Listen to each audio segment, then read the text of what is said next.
Gervonta Tank Davis knocked out Leo Santa Cruz out cold in 6 rounds. As we all know, they recently fought over at the Alamodome in San Antonio, Texas, USA on Showtime pay-per-view in front of almost 10,000 fans. And Gervonta, man, knocked him out. Knocked him out cold. Yeah, I mean, I'm not surprised Gervonta won. I did expect him to win this fight pretty easily, to be honest. I thought he was going to go out there and bully the crap out of Leo Santa Cruz. I expected more of a breaking down Leo Santa Cruz. The one that shocked me is a one-punch knockout. Now, that one, I didn't see that coming. But still, spectacular knockout from Gervonta Davis. Definitely candidate, if not the knockout of the year. At the very least, a candidate for knockout of the year. In my opinion, it is basically the knockout of the year. Gervonta and Leo went at it for 6 rounds, back and forth action between the two. The judges had it actually pretty close after 5 rounds. All three had it in favor of Gervonta, 48-47. But that's still pretty close, man. 3 rounds to 2, that's pretty close. And yeah, I honestly didn't see the full entire fight, but I did watch clips of it here and there, and it looked like I missed out on a great night of boxing when it comes to Showtime pay-per-view. Well, I had work, so I had to go to work, but it is what it is. I'm sure all of y'all saw the knockout already. It's all over social media. Showtime posted it up on social media. You can see the knockout itself, like Leo Santa Cruz. You can see Leo Santa Cruz trying to fight off Gervonta. Gervonta was put under pressure, and you could just see him just winding up that left, winding it up, and it looked like he was gonna go to the body. And you can see Leo. You could see him trying to cover up his body, not thinking that it was gonna go upstairs instead of downstairs. And you could just see it landing right there, and it's ridiculous, man. You don't really see that type of knockouts or that type of uppercut knockouts. Povetkin was able to do a knockout a couple months ago against Dillian White with a beautiful uppercut as well, but this one looked nice, man. That if you watch it in slow-mo, it looks so beautiful, that knockout. Man, you could just see him winding it up. He slipped a right hand from Leo, wind up the left, going upstairs, and bang, knocked out Leo out cold in front of his team. Man, to be honest, I felt bad for Leo, to be honest. Leo's a cool guy. I mean, you can't hate on the dude. He's a very likable guy. He goes out there and he entertains the fans. He always goes out there and tries to entertain the fans, and he always gives it his all. And he did it in this fight. He went out there and he gave Gervonta pretty much what Gervonta needed to look good, and that's to fight toe-to-toe with him.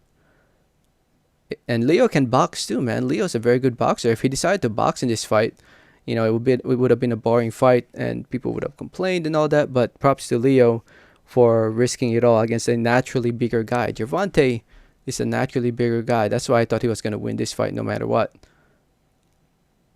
The dude started off his career at 126, and then he immediately moved up to 130 and fought at 135 for a while. And there's always been times where he struggled to make 130, and he's just naturally bigger compared to Leo Santa Cruz, who started all the way at 115, I believe. Yeah, 115, and he even fought at 112. He's just a small dude who put on a lot of weight. That's why in the weigh-ins, I was like, man, he looks really fleshy in the weigh-ins. I just wonder if his power will move up with him. And he's not really known for one-punch power, Leo Santa Cruz. He's known for his action-packed style, letting his hands go. And that's what he did in this fight. He had moments. But in the end, the stronger, bigger man in Gervonta was just too much, man. Too much. Leo Santa Cruz suffers his second loss. His one other loss came from Frampton, which he avenged in the rematch. And obviously, his second loss is this fight against Gervonta. He lost his WBA lightweight title, or super featherweight title, I should say. If you guys didn't know, two titles were on the line in this fight. The 130 and 130 super WBA title, and the 135 regular WBA title. They were in the line for this fight. I know it's weird. I don't know. The WBA is freaking weird. Yeah, Gervonta after this fight remains undefeated. 24-0, 23 wins come by way of knockout TKO. Only went the distance once, and that was way early in his career. When was that? 2014 against Herman Meraz. So he's been knocking out his opponents or stopping them pretty much for the most part in his career. Known for his power, man. Gervonta is known for his power. So yeah, beautiful stuff from Gervonta. I hope he's doing well. I mean, after the fight, he was able to do interviews and all that. But man, that was just a devastating knockout. Great stuff from Gervonta. And I was rooting for him, man. I'm rooting for Gervonta. I'm from Maryland. Gervonta is from Baltimore, Maryland. I gotta root for my fellow Marylanders. I just honestly feel bad for Leo Santa Cruz that he got knocked out that bad. Beautiful knockout, though. Beautiful knockout. When it comes to what's next, Leo can still stick around at 130. I feel like he's still, he can be a good opponent against other 130 fighters. But at 126 is probably Leo Santa Cruz's best weight. And it looks like he still holds the super title for the WBA for featherweight. It looks like they haven't stripped him off the belt yet. I thought Kansu got elevated to the super title, but I guess not. I'm not sure. And the WBA tends to do all this ridiculous stuff. So, yeah, Leo can go back down to 126 and fight Gary Russell. The Gary Russell needs a fight. Well, that's the fight. Might as well fight Gary Russell in another big fight. But Gary Russell actually is also calling out Gervonta. So who knows? Maybe we might see Gervonta versus Gary Russell in a DMV showdown. Gary Russell is also from the DMV. He's from mainly in the DC, Maryland, Virginia area. And Gervonta is from Baltimore. So we could have like a DC versus Baltimore. Ravens versus the Redskins. Or as they call it now, the Washington football team. So yeah, man. Those are some options that are realistic at the moment. Obviously there are better fights, bigger fights out there for Gervonta Davis, like Vasily Lomachenko, Teofimo Lopez, Ryan Garcia, Devin Haney, all these other guys. But right now it looks like all the other fighters are just doing their thing, and and knowing the politics of the sport of boxing, Gervonta is not gonna fight any of those top names anytime soon. At least I don't think so. He'll most likely fight. Who will he most likely fight actually? Definitely Teofimo Lopez is the biggest fight right now, considering that Vasily Lomachenko lost. Would love to see Ryan Garcia one of these days. Who is actually a realistic fight? He might actually end up fighting Gamboa again if Gamboa beats Devin Haney. Because if you guys don't know, Devin Haney and Gamboa are fighting.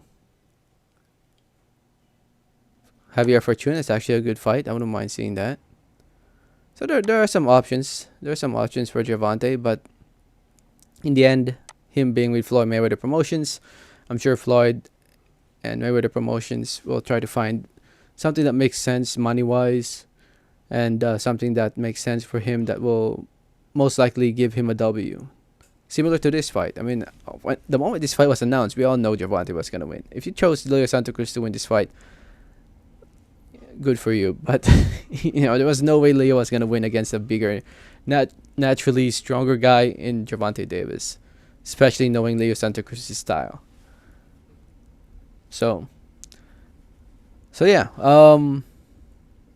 Great night of boxing. Like I said earlier, I missed out on... it looks like it was an action-packed event. Pretty much all the fights ended with a knockout or TKO. And it went by quickly. Right after the Inoue fight, like 5 minutes... Like during the Inoue fight, actually, like in the... you could hear in the background Andre Ward and Timothy Bradley were talking about the fight, the Gervonta Davis fight. Crazy. Anyway, great stuff. Congrats to Gervonta on the win. Leo Santa Cruz, keep your head up. It's not the end of the world. He's 32 years old. He's not going to retire anytime soon. One punch knockout. It happens. It happens to the best of fighters. It's happened to Pacquiao, and look at him. He was able to rebound. So, let me know what you guys think about the fight if you saw it. Let me know your thoughts in the comment section below. Thank you so much for listening and watching. Do not forget to hit that like button if you haven't yet, please. Do not forget to subscribe if you haven't yet, please. And like always, have a great day. Alright, thanks.